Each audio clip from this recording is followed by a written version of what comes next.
Welcome to Real Judaism with Rabbi Ari Klapper. Unfiltered wisdom for Jewish life.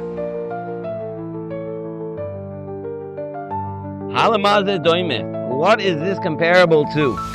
Well, we were just discussing earlier a couple days ago that only a person who has already been there and done that and has seen the path and has escaped from the clutches of the Yetzer Hara, they're the ones who can give us the proper way. They know how to they did it, so they're going to tell us how to do it. So he brings an example, a mashal, legana mavucha, to a maze, but not a maze that you're writing on a paper, try to figure a way out.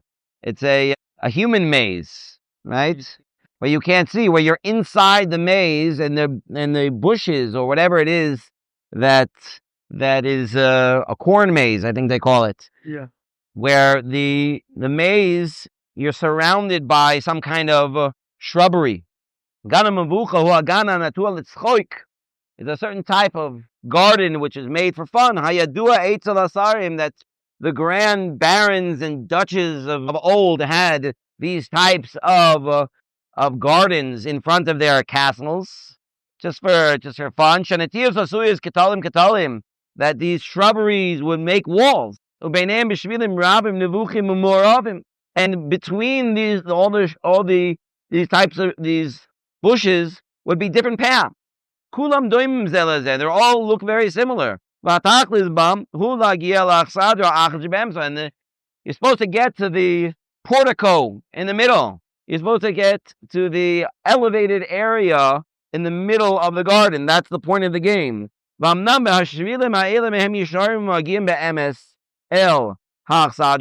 paths go there, but most of them don't. It looks like you're getting close, but then it just passes and goes around and it actually takes you further away. When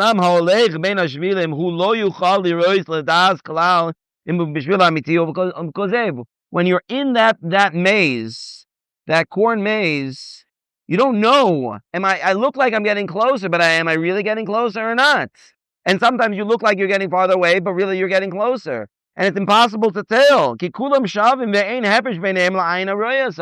There's no way to tell just by you walking there. Am I getting closer or am I not getting closer? Unless you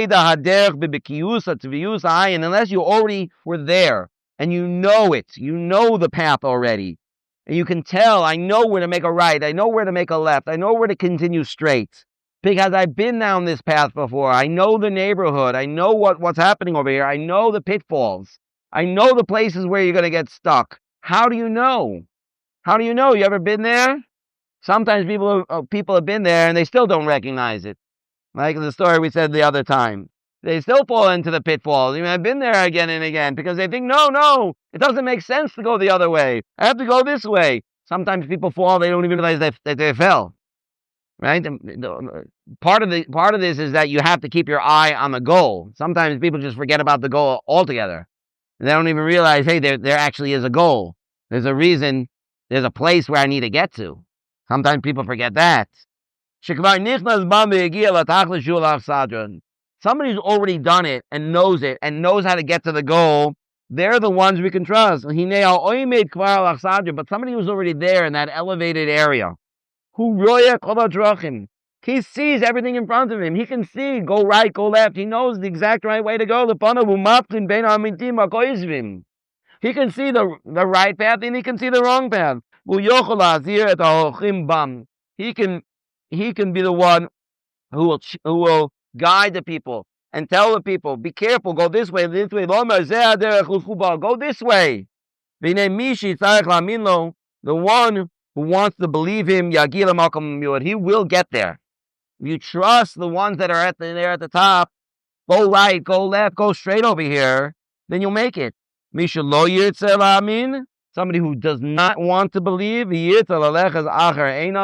and he decides to go after his own way, certainly he will end up being lost. I'll tell you, I've been in one of these mazes once. It starts off fun. But after a little while, it's not fun anymore. Yeah, so it's fine. It's not fun. And you get stuck and you get frustrated. And then, I just want to leave. I want to get out of here, but you still can't. Right? It's right. You just start breaking through some places you can't just break through the walls.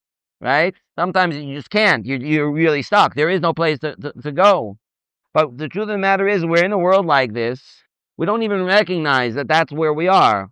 And we have to recognize that there's a goal. And we have to recognize, hey, it's complicated out there. And if you would actually listen to some of these other, viewpoints on the world, if you would just go purely, based on some form of, some kind of svara, maybe you can even hear a svara, why what they're saying makes sense if you have some kind of warped mind.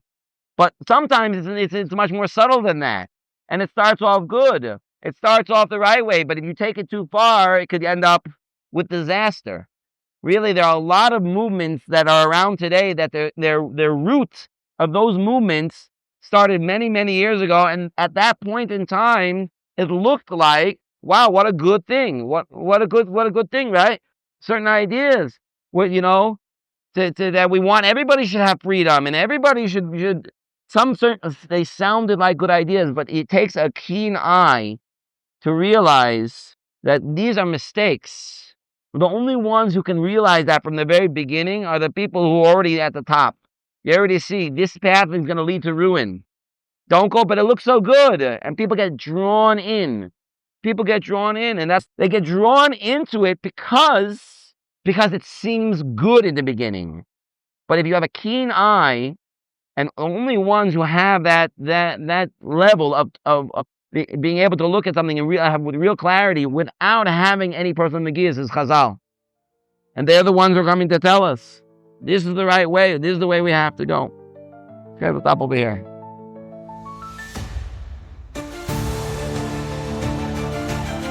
Thank you for joining Real Judaism, where we explore Torah's wisdom for real life.